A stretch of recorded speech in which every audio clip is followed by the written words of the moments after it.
Welcome back to my channel. In today's video, I will give you the official top 10 teams in the NFL. To start it off at number 10, the Baltimore Ravens. Yes, I know they did just lose to the Colts. However, they lost in overtime and Justin Tucker missed a field goal, so how often is that going to happen? And the team is 2-1, they already have a divisional win, and the Ravens, of course, have Lamar Jackson, a league MVP, who can turn any team around and win any game all by himself. Mark Andrews is also getting healthy again. Zay Flowers, their rookie wide receiver, is getting used to playing in the NFL, and their offense could easily get better. Now, they have been heavily hampered by the injury bug, but hopefully they get a little bit healthier. Although some of their players like Dobbins are out for the year. Then number 9, staying in the AFC North, the Cleveland Browns. I know everyone likes to make fun of them and they're a joke, and their offense is pretty shaky, especially since Chubb got hurt. But their defense could literally be the best in the NFL. According to The Athletic, through the first 3 games of the season, Cleveland's defense is allowing 0 or negative yards on 53.7% of plays. So when you have a great defensive line that can just absolutely disrupt a game, you don't need your offense to do that much, and who knows, maybe Deshaun Watson can get better. Also, their one loss was to the Steelers, where they gave up 2 defensive touchdowns, so how often is that really going to happen? At number 8 is the Seattle Seahawks. To start the season off, in week 1, they got blown out by the Rams, and it looked very bad. Everyone was thinking, hey, maybe Geno isn't actually that good. It turns out the Rams are a solid team. Not top 10, but still a solid team. And since then, the Seahawks have won their past 2 games, including a big win over the Detroit Lions.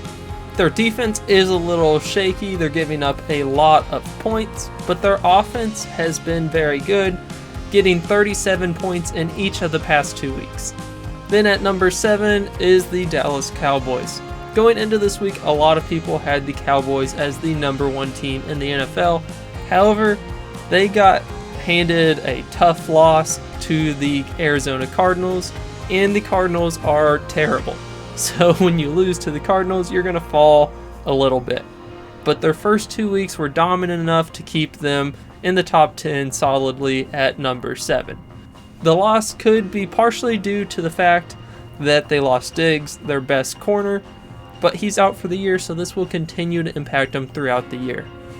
Also, there's a good chance the Cowboys just didn't care about this game. There's like, oh, it's the Cardinals, who cares? We're going to easily beat them. And then turns out the Cardinals are an NFL team, and they just ran the ball straight down their throat, and Dallas couldn't do anything about it. Then at number 6 is the Detroit Lions. So yes, I do know the Seahawks beat the Lions, and the Seahawks are at 8. Why are the Lions at 6? And quite simply, I just think they've looked better throughout the year. I think they're a much more complete team. They were able to beat the Chiefs, which very few people thought they could do in week 1, and I think that still carries a lot of weight. Their defensive line has looked very good with Aiden Hutchinson and the rest of the crew. And then, of course, with the Lions, their running game has been solid every week. And Jared Goff has proven to be roughly a top 10 quarterback in the NFL. So, Rams might regret trading him, but probably not, because they did win the Super Bowl. Then at number 5 is the Buffalo Bills. Heading into the year, everyone thought that the Bills would be probably like a top 3-ish team, so they've fallen a bit because they lost in week 1 to the Jets. But that was an absolutely crazy game with Aaron Rodgers going down and Josh Allen just handing the ball over to the Jets. But since then, over the previous 2 weeks, the Bills have looked like one of the best teams in the NFL, blowing out each of the past 2 teams. However, it has been Washington and Denver, 2 very bad teams. I know Washington's 2-1, but they're a fraud, so I don't give them too much credit for winning these games, but I do give them credit for blowing them out and having Josh Allen look better. although he is still throwing interceptions, so that is a valid concern. But when the offense and the defense looks this good, they have to be in your top 5. Then at number 4 is the Kansas City Chiefs, the former Super Bowl champions.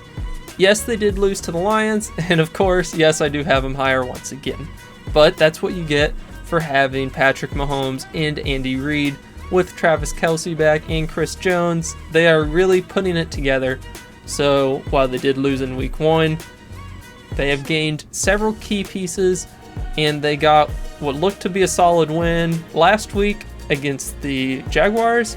Although who knows, with the Jaguars losing to the Texans, maybe the Jaguars just aren't that good this year. But still, the Chiefs did beat them and did hold them to 9 points. And this year, the Chiefs' defense is much better than it has been in previous years. So while they don't have any wide receivers, I think Patrick Mahomes can make do with Travis Kelce and, high schoolers for wide receivers, with the defense keeping teams under 20 points. And then in this week, of course, they did beat the Bears in a blowout, but it's the Bears, so how much credit can you give them with Justin Fields? Then number 3, the other half of the previous year's Super Bowl, the Philadelphia Eagles. The Eagles are one of 3 remaining undefeated teams. However, watching all of their games, they haven't looked that sharp. Jalen Hurts is clearly not as good as he was last year, and I think most of the problem is getting used to the new offensive coordinator, who has never called NFL plays before. So a bit of growing pains, and also these new teams, they spent all offseason focusing on him, and they're throwing stuff that he's never seen before. However, last week against the Buccaneers, I think he started to look better. If he can continue this steady improvement, before too long it will be the Jalen Hurts of last year. Of course, you have your running game, which has become unstoppable when you can just run with Swift and get a first down like almost every single play. You have your unstoppable tush push, which I hope they never outlaw, but I think they might next year because it's just too good. And then your defensive line has gotten even better, it seems, with probably the best rush defense in the NFL right now, and Jalen Carter looking like a monster. Up next, the number 2 team, the Miami Dolphins. So they did just win by 50 points. So, you win by 50 over a team, even if it's the Broncos. That's very, very impressive. And they were a field goal away from having the most points in an NFL game. The Dolphins look like they have the best offense in the NFL, with just all incredibly fast players. Tyreek Hill, Waddle, who didn't even play last week, and then their stable of running backs, who all seem to be the fastest guy on the field whenever they're out there. So when you just have such a potent offense, it's hard to beat. With that being said, in week 1 and 2, they did only win by 1 possession. So it's not like they've been blowing a team out every week, and I don't think their defense is that great. And then the number 1 overall team, I think we all know who it is. They've just looked the best since the season started, and they've kept on going. That is the San Francisco 49ers. So going into the year, I was not a huge believer. I didn't really believe in Purdy, but the team seems so solid everywhere, like from the top to the bottom. They're just loaded with talent, and they're very well coached. And they blew out the Steelers in week 1. They were able to beat the Rams in week 2, and then they blew out the Giants in week 3. It's hard to poke a lot of holes in the team because the running game with McCaffrey has looked amazing, and Purdy has looked better than he was last year. And their defense has led up the 5th least amount of points in the NFL with 42 points, and this is with the team having a lot of garbage time opportunities to give up points. So I hope you liked the video. Like, subscribe, leave a comment on your thoughts, and I'll see you later.